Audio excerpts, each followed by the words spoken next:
Глава 1071. Формация Великой Духовной Печати. Сян Чжили не сомневался в предложении Лин Лун и сразу же согласился. Трупсюн, с другой стороны, немного поколебался, но в конце концов он стиснул зубы и кивнул. Каким бы драгоценным ни был его кровавый клинок, с его помощью он мог приблизиться в миру духов. Через мгновение в руке Лин Лун появились два желтых талисмана и алый клинок длиной в фут.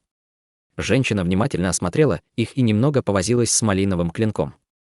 Красный свет расплылся в воздухе, и она удовлетворенно кивнула. Она повернулась к тем двоим и сказала: помимо обратных духовных потоков есть один слабый пространственный узел, который соединяет два мира. Мирская сила этого места настолько невероятно слаба, что между двумя мирами возникают пространственные щели. С достаточной силой вы сможете открыть путь к небесам. В прошлом, когда высшие демоны вторглись в мир смертных, это происходило с помощью подобного метода. Иначе их святым лордам было бы трудно войти в этот мир, какими бы могущественными они ни были. Пространственный узел. Пробормотал Сян Чжили. У остальных было странное выражение, когда они услышали это. Лин Лун равнодушно объяснила: учитывая, насколько обширен этот мир, их невероятно трудно найти. В древние времена удалось найти всего дюжину узлов, и они иногда меняли положение, но есть несколько, что имеют фиксированное местоположение. В любом случае, они крайне нестабильны. Проходы там время от времени разрушаются и существуют временно, что делает их чрезвычайно опасными в отличие от обратных духовных потоков. Но что наиболее опасно при прохождении через них, это не натяжение границы между мирами, а пространственные бури, которые могут возникнуть в результате их нестабильности. Даже чрезвычайно могущественные культиваторы легко могут умереть, если попадут в них. Что касается их местоположения, я знаю о нескольких, но прошло столько лет, что большинство из них, вероятно, исчезли или поменяли местоположение. Вам самим придется искать новые пространственные узлы. Но перед тем, как вы уйдете, у меня есть местоположение одного пространственного узла, метод его поиска и его конкретные детали. Тогда мы должны поблагодарить императорскую наложницу за эту информацию. Трупсюн и Сян Чжили были в восторге, и они оба предложили белоснежную нефритовую пластину серебряноволосой женщине. Затем она вписала информацию и вернула ее. Лин Иньпин рядом смотрела с тоской, но не смела просить информацию. Затем Лин Лун сказала: «Хорошо, обмен закончен, и, учитывая ваш опыт, вы сами сможете проверить, является ли эта информация подлинной. Теперь я вернусь в пространственный карман 9-го этажа. Если вы не хотите, чтобы вас снова втянуло в это, уходите. Я не могу гарантировать, что высший демон не воспользуется этой возможностью, чтобы сбежать». Сян Чжили и Трупсюн сказали еще несколько слов, чтобы отговорить ее, но вскоре они сдались и, попрощавшись, улетели. Лин Иньпин взглянула на Ханьли, а затем последовала их примеру. В мгновение ока остались только Ханьли и Лин Лун. Ханьли посмотрел на нее с равнодушным выражением лица и прищурился. С другой стороны, она наблюдала за выходом из зала. Через мгновение она глубоко вздохнула и сказала: эти двое были довольно тактичны. Они не оставили после себя духовного чутья, чтобы проследить за нами. Теперь ты можешь вытащить небесно-кристаллическую стелу. Ханьли внутренне вздохнул и ответил: ты так уверена, что у меня действительно есть стела? Если это была не небесно-кристаллическая стела, то что? Не забывай, что часть моей души была твоим артефактным духом, и она видела древние символы, написанные на ней. Если ты поможешь мне вернуть мое тело, Кипригель 8 духов станет твоим, и я даже оставлю тебе небесный котел. Хотя обычные духовные сокровища невероятно редкие, они не сравнятся с высокоранговыми сокровищами мира духов. Но у меня есть ощущение того, что у тебя есть еще какое-то великое сокровище, но я не могу вспомнить, какое. Ты заключил какую-то сделку с фрагментом моей души, не так ли?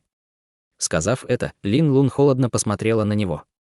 Ханьли почувствовал, как его сердце стало биться быстрее, но он спокойно ответил: старшая, должно быть, шутит. С твоим огромным духовным чутьем, как я, простой культиватор средней стадии зарождающейся души, могу обмануть тебя. Лин Лун насмешливо осмотрела Ханьли злобным взглядом. Я знаю, что пакт артефактного духа не исчез, и что с ним связана запечатанная память. Мне очень любопытно, каким сокровищем ты обладаешь, что считаешь его дороже, чем небесный котел. Выражение лица Ханьли стало неприглядным. Что ты планируешь делать с этой информацией?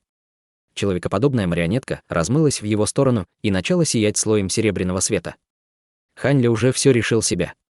Если бы она собиралась разузнать о зеленой бутылке, он попытается насильно разбудить серебряную луну через ее связь с артефактным духом. Но более вероятно, что он будет схвачен до того, как серебряная луна пробудится. В конце концов, он был беспомощен перед лицом способностей стадии божественной трансформации, но, к счастью, в нынешних обстоятельствах она не смела ранить его. Лицо Лин Лун стало холодным, а ее брови нахмурились, демонстрируя слабый след враждебности. Хань Ли зорко посмотрел на нее и вынул из рукава веер 3 огней, тайно применяя технику. В тот же момент человекоподобная марионетка взяла в руку маленький лук. Внезапно женщина хихикнула, а на ее лице появился румянец и милая улыбка. Хань Ли не сдержался и закричал: «Серебряная луна, это ты!» «Мастер, вы довольно хитры, раз успели запечатать мои воспоминания о бутылке, прежде чем я слилась с Лун Мэн. Если бы наше духовное чутье не получило серьезные ранения в битве против демона, заставляющие душу Лун Мэн бездействовать, я боюсь, что вам бы не удалось запечатать моих воспоминания». Видя, что душа Серебряной Луны действительно взяла контроль на себя, Хань Ли расслабился и радостно сказал: «Не ты ли сама согласилась запечатать свои воспоминания? В противном случае разве это бы сработало? Несмотря на то, что я взял на себя управление, душа Лун Мэн намного сильнее моей. После короткого отдыха или когда наша душа в следующий раз получит повреждение, она восстановит контроль. И хотя она обнаружила запечатанные воспоминания из прошлого, у нее не было времени заглянуть в них. Такую простую меру блокировки очень легко разрушить. Если мастер действительно хочет, чтобы информация о маленькой бутылочке оставалась скрытой, вам нужно будет использовать технику духовного запечатывания. В моем текущем состоянии вы сможете запечатать только небольшое количество информации. Таким образом, она все равно останется скрытой, даже если что-то случится с любой из нас, или если я больше не буду вашим артефактным духом. Тогда так и сделаю. Радость медленно исчезла с лица Хань Ли, и он угрюмо спросил: «Кстати о том, если ты восстановишь свое тело, ты действительно вернешься в мир духов?» «Я должна», — странное выражение мелькнуло на лице Серебряной Луны. «Лун Мэн не может призвать обратный духовный поток сама, потому что мы повреждены и являемся частью другого. Только после того, как я вернусь в мир духов, у меня будет возможность освободиться от статуса артефактного духа». Некоторое время Хань Ли молчал. Серебряная Луна медленно произнесла: «Как насчет того, чтобы мастер первым применил технику? У нас нет времени на обдумывание. Через мгновение я воспользуюсь талисманом Разрушителя миров, чтобы открыть проход на 9-й этаж, и кровавым клинком, чтобы сразиться с демоном. Вы должны использовать эту возможность, чтобы активировать небесно-кристаллическую стелу. Если вы сможете активировать подавляющее заклинание, я использую свою способность пожирать души, чтобы силой вернуть мое тело. Как только я сожру фрагмент души Юаньча, все будет кончено. Хорошо, я установлю временную ограничительную формацию на случай, если другие вернутся». Хань Ли кивнул и взмахнул рукой, вынув набор инструментов для формации заклинаний. Он бросил их на землю в полосках света, вскоре покрыв треть зала туманом лазурного света. Серебряная Луна просто сидела молча, наблюдая за ним. Хань Ли сел напротив нее и посмотрел на ее безупречное лицо. «Я начинаю. Будь осторожна». С этими словами Хань Ли сделал жест заклинания, и его тело засветилось странным светом, когда он стал повторять загадочное заклинание. Через мгновение вспыхнул свет, полностью окутав их. Спустя промежуток времени, за который можно было доесть обед, заклинания прекратились. Серебряная Луна вздохнула, а свет исчез. Она прижала руку к колбу, на ее лице были следы боли. «Ты в порядке?» — с тревогой спросил Хань Ли. Лицо Серебряной Луны пришло в норму, и она сладко улыбнулась ему: «Я в порядке». Техника удалась. Даже если она восстановит контроль, она не сможет восстановить запечатанные воспоминания. Пойдемте, мы не можем терять время. Лун Мэн может проснуться в любую секунду. Ее изначальная душераздирающая красота полностью вернулась. Хань Ли уставился на нее и нерешительно кивнул, убедившись, что с ней все в порядке. Затем они встали, и Серебряная Луна махнула рукой, выпустив желтый талисман у стены зала. В результате вспыхнуло желтое свечение, и стена в пространственном кармане 9-го этажа взорвалась.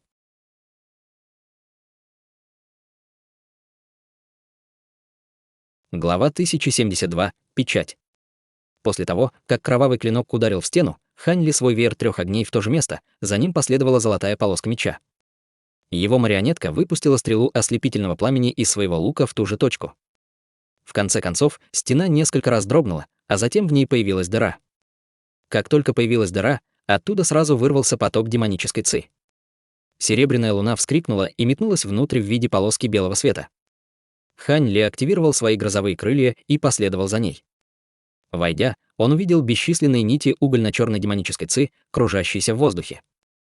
Его губы дрогнули, и он вызвал свой щит звездной эссенции, создав серебряный световой барьер вокруг себя. Как только черная демоническая ци коснулась барьера, раздался треск, и по барьере разошлись трещины от демонической ци. Лицо Хань Ли исказилось и стало бледным. Когда он был в водовороте демонической ци в бескрайнем море небесного южного региона, демоническая ци не была такой страшной или плотной. Поскольку со всех предыдущих битв у него осталось не так много божественной дьявольской молнии, ему пришлось положиться на свой щит звездной эссенции, чтобы противостоять демонической ци, но, учитывая, сколько он смог продержаться, он понимал, что у него не так много времени. Подумав об этом, Хань Ли бросил взгляд на серебряную луну. В настоящее время она была окутана ярким светом кровавого клинка. Всякий раз, когда демоническая ци приближалась к ней, она не могла коснуться ее. Казалось, у нее были веские основания попросить кровавый клинок у трупа Сюна. Серебряная луна крикнула Хань Ли, а затем метнулась прямо в центр. Хань Ли расплылся и последовал за ней сзади, его свет исчез по пути, когда он скрывал себя. В тот же момент со стороны алтаря раздался смех серебряной луны в сопровождении волчьих воплей и жалкого голоса Юаньча. «Хм.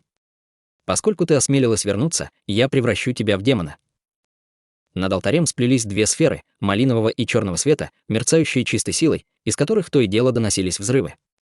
Гигантское духовное давление, высвобождаемое взрывами, искажало демоническую ци поблизости, отчего она вздымалась, как волны цунами. Какое-то время было неизвестно, у кого было преимущество. Увидев, что серебряная луна выдерживает атаки, Хань Ли вздохнул с облегчением. В его глазах загорелся синий свет, и он стал осматривать окружающее его пространство черной ци.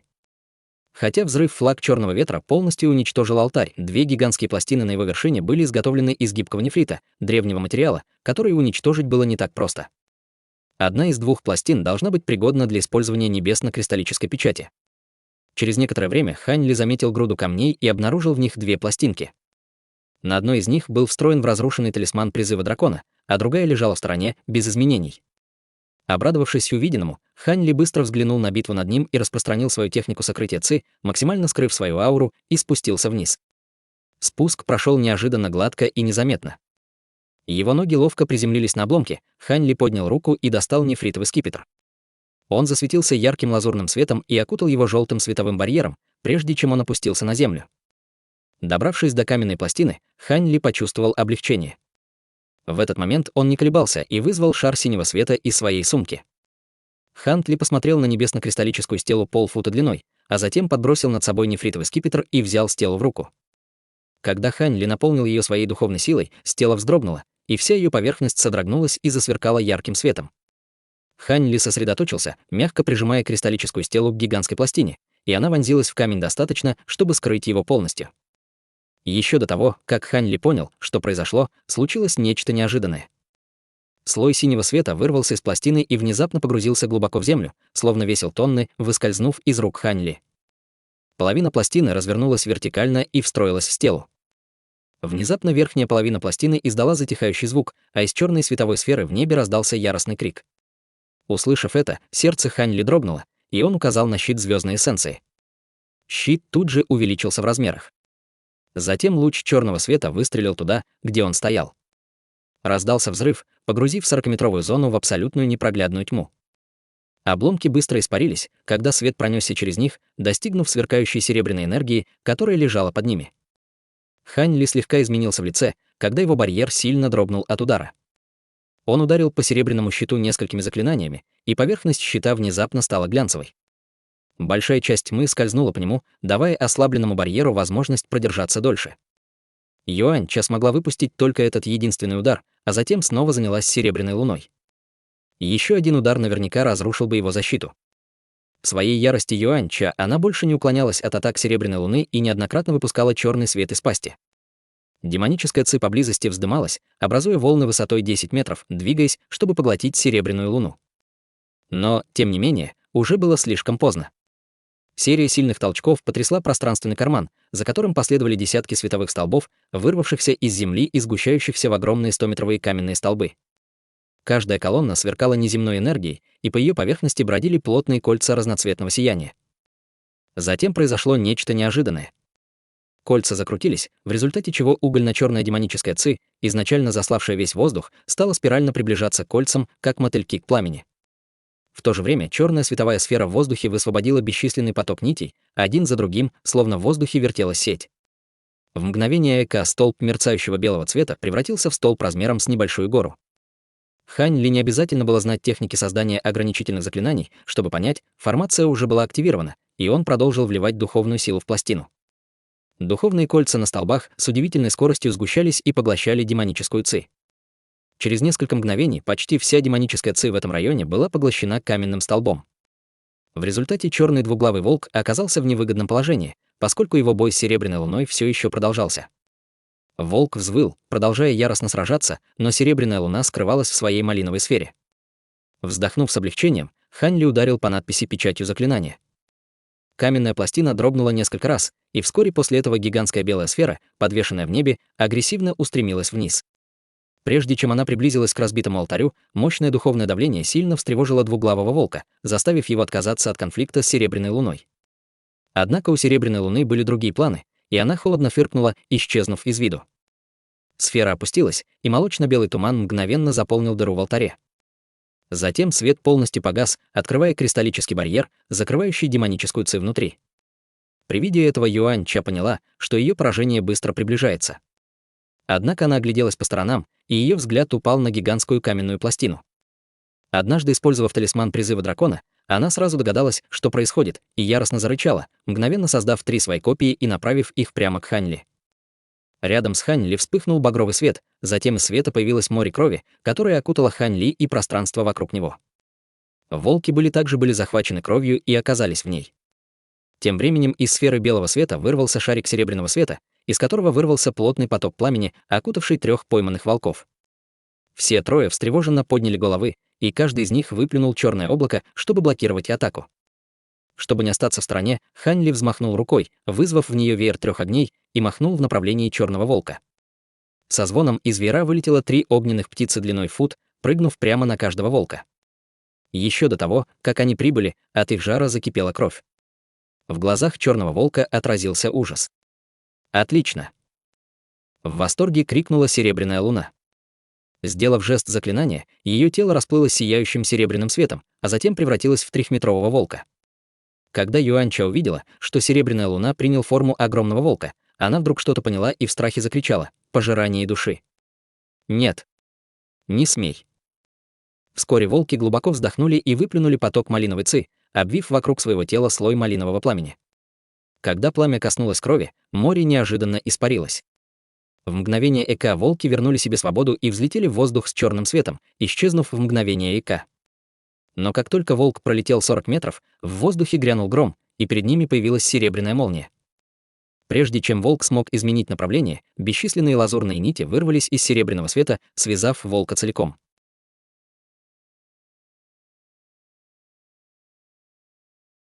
Глава 1073. Пожирание души. В испуге волчья форма Юаньча быстро взмахнула своим черным пламенем, чтобы встретить атаку лазурных нитей.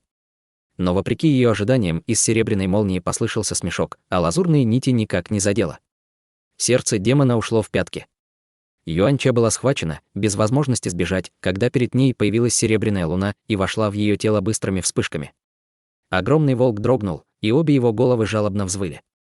Его тело начало сильно дергаться в конвульсиях.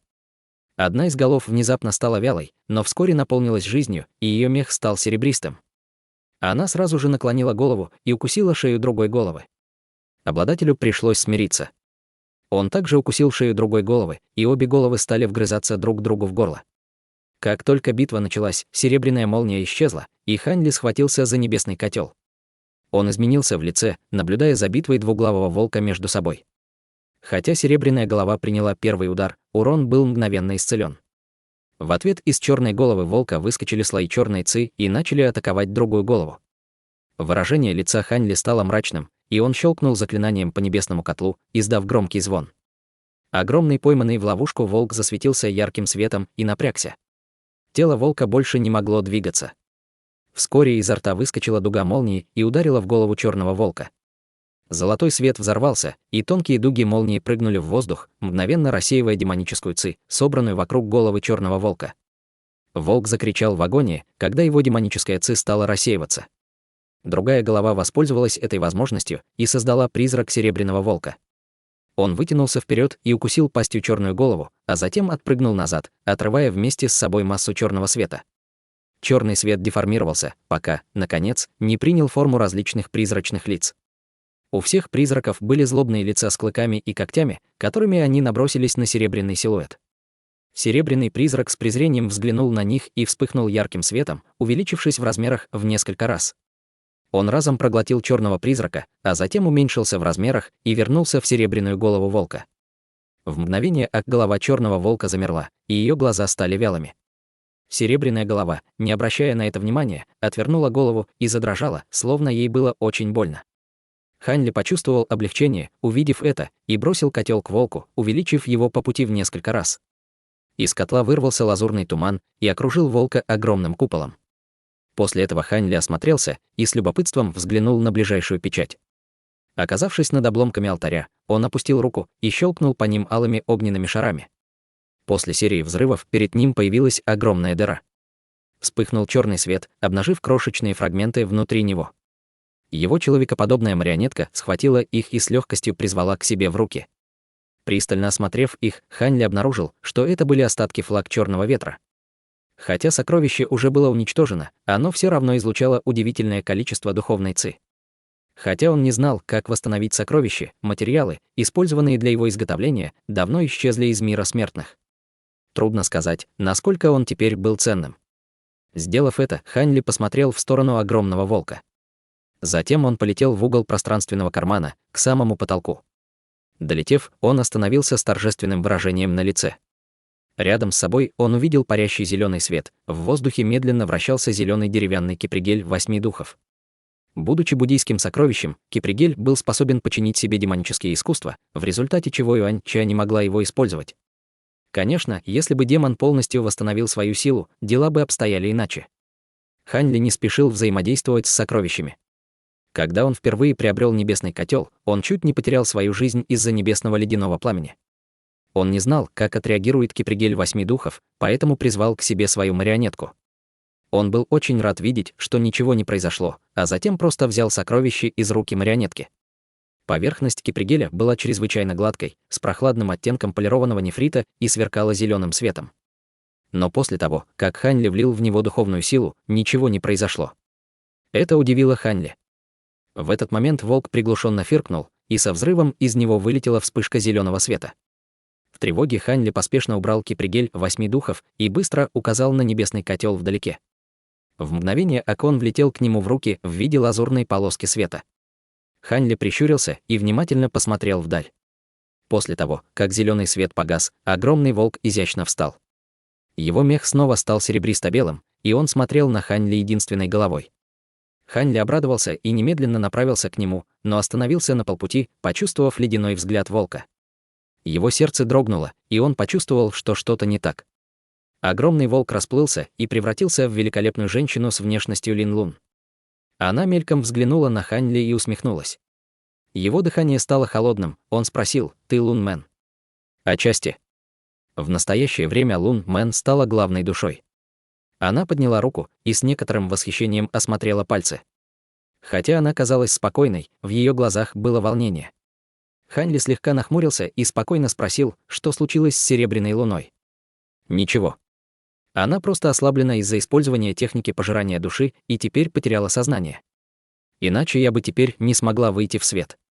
Услышав, что Серебряная Луна в безопасности, Хань Ли вздохнул с облегчением и спокойно спросил, что ты планируешь делать.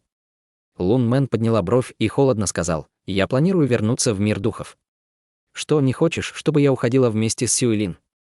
Ты должна знать, что Серебряная Луна тоже собиралась вернуться в мир духов. У меня нет ни сил, ни желания останавливать тебя». «Разумно.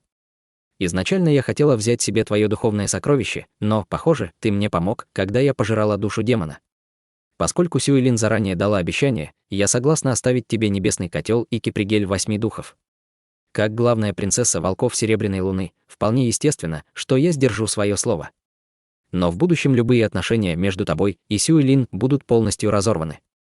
Даже если ты когда-нибудь вознесешься в мир духов, если ты осмелишься найти меня, я немедленно убью тебя». Затем Лин Лун посмотрела на Хань Ли без следа враждебности. Хань Ли слегка усмехнулся, но вскоре его лицо стало равнодушным, будто она ничего не говорила. Лин Лун не заставляла Хань Ли заключать соглашение. Для нее достаточно было лишь сделать это предупреждение. Затем она махнула рукой, и к Ханли метнулась черная полоска света. Ханли сначала встревожился, но почувствовал облегчение, увидев, что это было нож из алмаза дьявольской эссенции, который ранее забрала Юаньча. Поскольку она хотела вернуть его ему, Ханли не собирался отказываться из вежливости. Он взмахнул рукой и послал в его направлении свою марионетку. В этот момент Лин Лун больше не обращала на него внимания и направился к центру комнаты.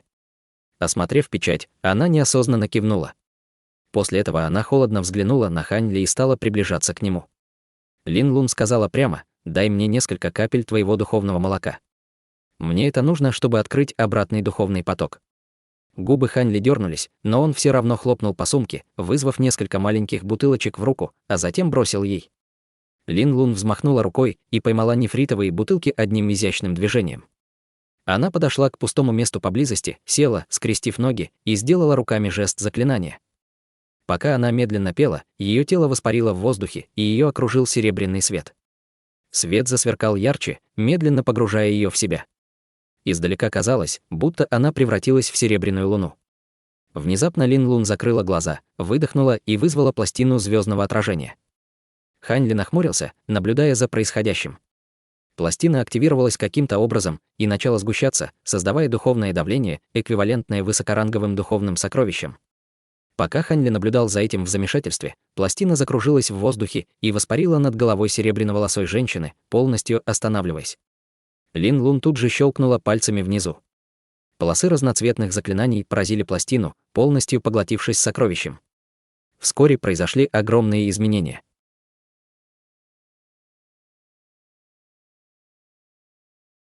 Глава 1074. Побег. На поверхности пластины ярко сверкал звездный свет. Через мгновение свет превратился в диск света шириной в 10 метров. Он стал вращаться в воздухе, и его поверхность засверкала золотым звездным светом, сворачиваясь в центре, как галактика. Затем диск света резко дрогнул, и из него вырвался столб золотого света толщиной в метр, проникая сквозь светло-желтые облака над ним. Земля дрогнула, и облака возле столба света стали вздыматься, сотрясая весь пространственный карман 9-го этажа. Этот луч осветил небо светло-желтым оттенком, образовав несколько черных трещин со столбом света в центре. Постепенно трещины становились все толще, и их становилось все больше. Внезапно послышались странные мелодичные звуки, словно из другого мира, и вокруг столба света открылся гигантский проход. Плотный поток радужных огней размером с кулак мгновенно рассеялся по всему небу. Пластина шириной в фут стала медленно подниматься по золотой колонне, пока не достигла прохода. Затем она остановилась и засверкала ярким золотым светом, как пластины звездного отражения, которую Лин Лун выпустила ранее. Серебряный свет на земле исчез в теле Лин Лун. Она подняла голову и взглянула на проход с нотками одиночества в глазах. Внезапно ее тело расплылось, и она появилась над колесом света, медленно приближаясь к проходу в небе. Когда Лин Лун приблизилась к проходу, он, казалось, среагировал и начал гудеть. Пластина звездного отражения тоже слегка дрогнула и начала вращаться, словно взволнованная своим приближением к проходу. Лин Лун слегка улыбнулась и мельком взглянула на Ханли. Затем, без лишних колебаний, она подняла руку, выпустив полосу желтого, белого и красного света в его направлении. Ханли был ошеломлен, но вскоре понял, что она не собиралась причинять ему вред. Он неосознанно взмахнул рукавом и приманил к себе эти разноцветные полоски лучами лазурного света. Как только разноцветные полоски света очутились в руке Ханли, он увидел, что это были белая нефритовая пластинка, кровавый клинок и последний талисман разрушителя миров. Ханли почувствовал, как его сердце задрожало, но промолчал. Затем он услышал, как она вздохнула и сказала: «На нефритовой пластинке информация об обратных духовных потоках и пространственных узлах. Она более подробная, чем та, что я дала двум другим. Я уверена, что ты воспользуешься ей по назначению. В мире духов мне не нужны ни талисманы, ни клинок, поэтому я отдаю их тебе. Поскольку тебе будет трудно покинуть гору с твоими собственными духовными сокровищами, я дам тебе еще кое-что». Прежде чем Ханли понял, что она имела в виду, Лин Лун подняла палец и указала на пластину звездного отражения над ней. Пластина несколько раз зазвенела, а его центр указал на Ханли. Пластина сверкнула ярким светом, высвободив луч, который переместился в воздухе и странным образом появился перед Ханли, а затем рассеялся и накрыл Ханли и его человекоподобную марионетку. Ханли и его марионетка даже не успели среагировать, а просто исчезли без следа. После этого Лин Лун повернулась и, наконец, вошла в проход. Из портала появилось сверкающее сияние, окутавшее Лин Лун вместе с пластиной звездного отражения. Раздался мощный грохот, и портал полностью исчез вместе с ними. Затем вход сразу же рухнул, медленно разрушаясь, и исчез, сверкнув в последний раз. Затем в пространственном кармане 9-го этажа стало смертельно тихо. Сян Чжили, Труп Сюн и Лин Инпин вышли из глубины пагоды подавления демона. В тот момент, когда Хань Ли исчез, Сян Чжили посмотрел на небо со странным выражением на лице. Даосист Сян обнаружил что-то. Несмотря на то, что у Трупа Сюна был относительно низкий уровень культивации, у него были влиятельные покровители, поэтому он говорил прямо и не боялся, что настроит Сяна Чжили против себя. «Ничего», — нахмурился Сян Чжили, закрутив пальцем бороду, «возможно, я ошибся. Я чувствую, что что-то потревожило печать горы Куню, но я ничего не обнаружил своим духовным чутьем». Труп Сюн молча улыбнулся и сказал, «Это должно было быть отклонением из-за ослабления печати. Никто не сможет разрушить такой большой барьер». «Так и должно быть. Ах, да, я слышал, как ты сказал, что все это было результатом действий клана Е. Они все уже мертвы. Великий старейшина клана Е был культиватором на поздней стадии зарождающейся души, так что он наверняка обладал мощными способностями». Труп Сюн сухо засмеялся и сказал, «Другие культиваторы клана погибли от демона. Хотя я не видел великого старейшину клана Е после того, как вошел на 9-й этаж, вероятно, он тоже погиб от рук высшего демона». Сян Чжили фыркнул, и в его глазах промелькнул холодный свет. Неважно, жив он или нет, поскольку клан Е спровоцировал большое бедствие, он утратил свое право на существование. После того, как я вернусь, великий клан Великого Цзиня будет изменен. Думаю, у вашей долины 1000 демонов не будет возражений по этому поводу. Его легкое и расслабленное выражение лица стало абсолютно жестким и бесстрастным. Сердце Трупа Сюна сжалось, и он ответил, конечно, нет. Хотя у клана Е были дружеские отношения с нашей долиной, они совершили большую ошибку и должны быть лишены всех своих прав. Хорошо, что господин Даосист Сюн так думает. Сян Чжили сменил тему и холодно сказал, «Госпожа Лин, после того, как вы покинете гору Куню, вы должны будете немедленно вернуться на свои равнины. Вы злоупотребили нашим гостеприимством и должны воздерживаться от отправки большего количества людей в Великий Цзинь в будущем». «Я понимаю. Как только я покину гору, я немедленно вернусь к себе на равнины». Встретившись с холодным взглядом Сяна Чжили, сердце Лин Инпин дрогнуло, и она отказалась от других мыслей. Кроме того, она все еще находилась под ограничением Хань Ли. Если ему каким-то образом удастся выжить, ей было бы лучше избежать другой встречи с ним, чтобы избежать какого-либо потенциального принуждения. Кроме того, она хотела вернуться в храм Бесконечного Неба и посмотреть, смогут ли их культиваторы зарождающейся души найти способ снять ограничения. Когда Лин Инпин почтительно согласился, враждебность Сян Чжили ослабла, и он подумал сказать что-то еще, как вдруг белая полоса света внезапно появилась в воздухе и направилась к ним в одно мгновение. Труп Сюн был очень встревожен и приготовился перехватить ее. Но внезапно он почувствовал, как воздух замерзает вокруг него и что на него давит гигантское давление. Сян Чжили равнодушно сказал, «Господин Даосист Сюн, не паникуйте. Это послание летающего меча от Даосиста Ху из секты Небесного Дьявола». Вскоре Сян Чжили поднял руку и приманил приближающийся свет. Свет сделал круг в воздухе, а затем опустился на руку Сян Чжили, превратившись в маленький белый меч. Труп Сюн также почувствовал, как давление исчезло из его тела. Хотя это было безобидное действие, его тело было покрыто холодным потом. Сян Чжили зажал меч между руками и молча опустил голову. Затем он бросил его обратно в воздух, и он исчез в белой вспышке. «Идем», Сян Чжили посмотрел в сторону белой вспышки и спокойно сказал, «Господин Даосист Ху уже вошел в гору. Скоро мы встретимся с ним. Затем мы соберем секты Наньсяна и немедленно запечатаем гору». Труп Сюн и Лин Инпин, естественно, не возражали и действовали, не думая о Лин Лун и Хань Ли. Где-то на красивой горной вершине в Наньсяне несколько культиваторов стадии уплотнения Ци беседовали в небольшом павильоне, обсуждая недавние события в регионе. Мужчина средних лет в белом халате перечислял догадки о том, что могло быть внутри печати, когда над ними вспыхнул золотой луч. В результате громового взрыва столб света вырвался и разрушил большую часть здания. Культиваторы с удивлением наблюдали, как оттуда появился культиватор в лазурном одеянии и серебряный силуэт. Культиватор в лазурном одеянии пошатнулся, словно потерял много сил, и взмахнул рукой, заставляя серебряный силуэт внезапно исчезнуть. Эти низкоранговые культиваторы встали как вкопанные от удивления. После того, как Хань Ли восстановил равновесие, он огляделся и заметил несколько культиваторов под ним, а затем спросил хриплым голосом, что это за место. Хотя он говорил спокойно, в голосе его звучал приказный тон. Низкоранговые культиваторы пришли в себя и взглянули на Ханли. Все они изменились в лицах, поскольку не смогли увидеть уровень его культивации. Культиватор в белом одеянии, у которого был самый высокий уровень культивации среди присутствующих, хотя и был напуган, набрался смелости и сказал: «Это гора золотого образа. Могу я спросить старшего, как вас зовут?» Не обращая внимания на его вопрос, Ханли безо всякого выражения спросил: «Гора золотого образа?» «Никогда не слышал». «Мы все еще в Наньцзяне». Культиватор с более низким уровнем культивации быстро ответил: «Это префектура Чжунлоу Наньцзяна». «А, понятно», — Ханли кивнул с возбужденным выражением лица. Префектура Чжунлоу была провинцией, соседней с префектурой Пуинь, где была запечатана гора Куню. Похоже, он телепортировался не очень далеко.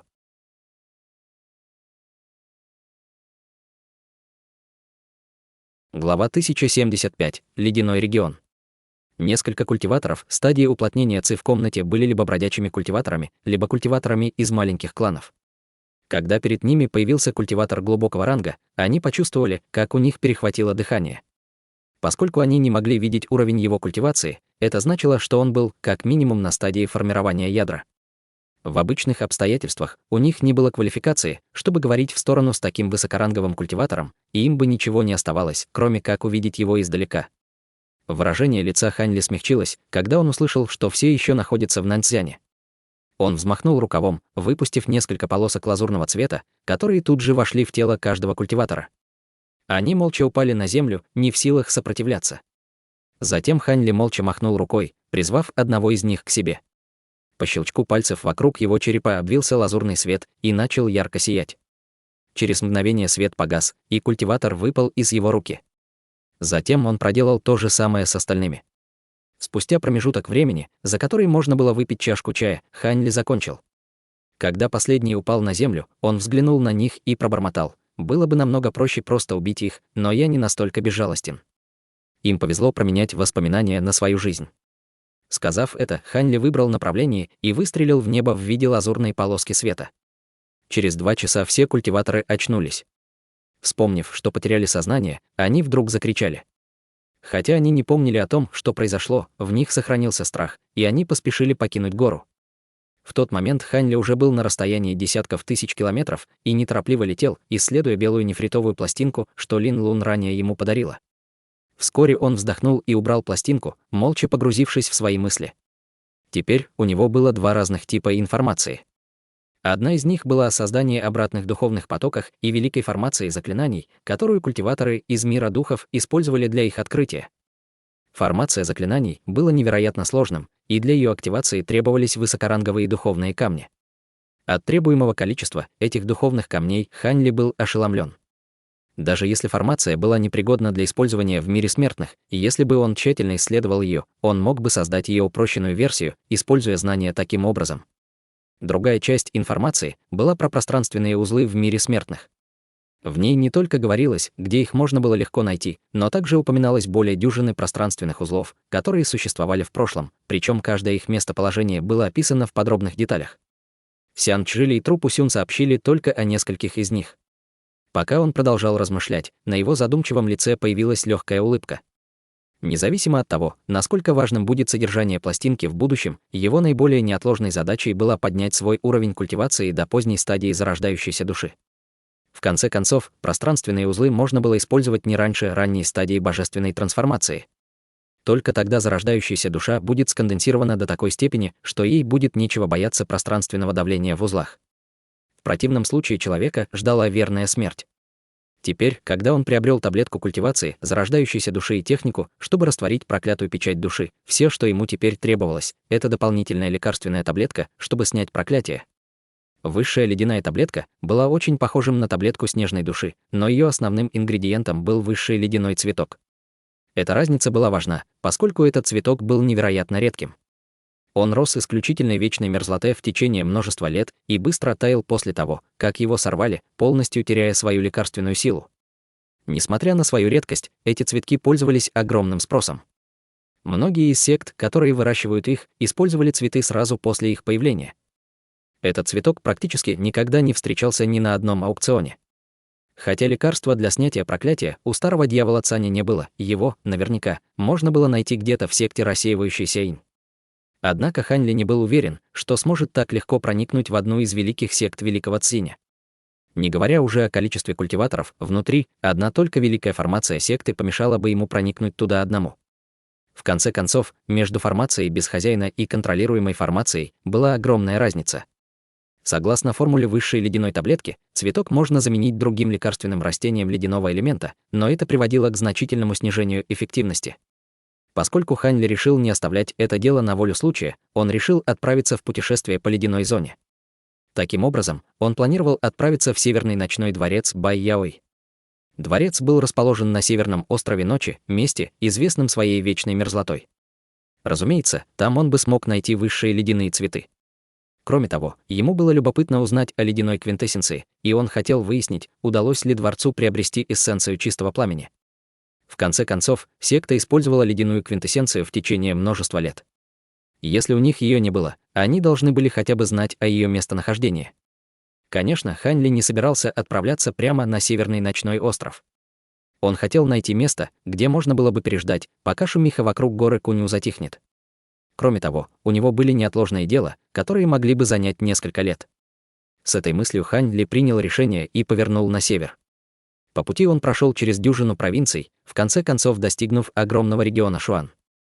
Хотя регион был не самым северным в империи Цинь, но заснеженная земля протиралась там до самого горизонта. В результате это был регион, в котором было мало людей, и где было еще меньше духовных гор или духовных вен, качество которых уступало другим местам.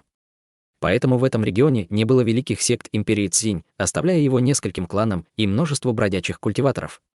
Хотя регион был далеко не самым лучшим, он был чрезвычайно большим по размеру и входил в пятерку лидеров по величине среди 26 округов в Великом Цине.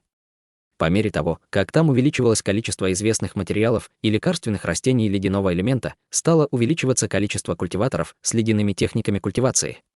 Получая постоянную поддержку ледяной ци, их культивация быстро прогрессировала. Сражаясь с культиваторами других элементов, у них было значительное преимущество. Во всех местах, где Хань Ли был ранее, будь то небесный южный регион или область моря рассеянных звезд, там было 4 времени года. Он редко посещал районы, где был только один тип климата. Но достигнув своей нынешней стадии культивации, его тело достигло уровня, когда ему нечего было бояться холода. На самом деле, он даже был взволнован, увидев огромные снежные просторы, но вскоре он потерял к ним интерес. По пути он столкнулся с несколькими другими культиваторами, но держался от них на расстоянии, стараясь не быть обнаруженным, что для него было плевым делом. Через 5 дней после прибытия в регион Шуан Хань Ли остановился на пустынной и ничем не примечательной горной цепи. Хотя горная цепь была мелкой, у нее была приличная духовая вена. Зависнув в воздухе, он почувствовал плотную духовную ци и с удовлетворением кивнул. Затем, холодно фыркнув, с огромной силой полетел вниз и взошел на вершину горы. Действия Хань Ли привели к сильным толчкам, которые покатились вниз по горе. Несколько маленьких зверей были даже подброшены в воздух и упали без сознания. Даже те немногие культиваторы, что культивировали на этой горе, были в смятении и закричали в панике. Они почувствовали огромное давление на их тело, и некоторым было трудно даже подняться с земли. Тем, кто был сильнее, было трудно дышать, как будто на них было ограничительное заклинание. Вскоре после этого 3 полоски света взлетели с разных сторон горы и пролетели прямо в направлении Хань Ли. При виде этого тела Хань Ли вспыхнуло лазурным светом, и его внешность размылась, и вскоре он превратился в злобного старика с козлиной бородой. Поскольку его тело светилось светом, он не боялся, что приближающиеся культиваторы что-нибудь увидят. Приближающиеся полосы исчезли, обнаружив 2 стариков в черных одеждах и крупного человека в серых одеждах. Младший и крупный мужчина стоял впереди, а 2 стариков были позади него. Хань Ли поднял бровь, но он не нашел ничего необычного. Крупный человек был на средней стадии формирования ядра, в то время как старики позади него были лишь на поздней стадии заложения основ. Все 3 культивировали одну и ту же технику.